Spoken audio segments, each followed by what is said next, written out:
Ayan, hello po sa ating lahat. Kalingap Rob, sobrang natuwa sa ginawa ni Joy at Beyonce. So, ano nga ba ang ginawa nilang dalawa, Kaya natuwa at binigyan pa po sila ng cash.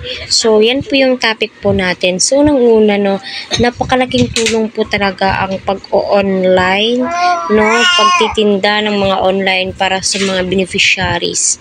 Di ka Kalingap Rob, doon din po sa kanila napupunta yung mga kinikita, may ilang percent po sila sa mahigit 2 oras ata yung pagla-live selling po nila, So, malaking tulong po yun sa kanila at taga-linggo lang po, nakadepende po yun kung may mga available na stocks po, kaya patuloy po natin suportahan si Kalingap Rob, Kuya Val, wag po natin skip ang kanilang ads. Lalong-lalo na po, kay Joy, hindi po basta-basta yung kursong kinuha po niya.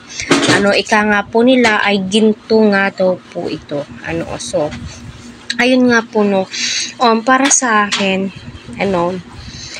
malaking tulong po talaga yung ginagawa ni Kalingap Rob. Maliban na po sa kinikita ng kanyang channel, syempre, binibigyan din po niya yung mga beneficiary niya yan.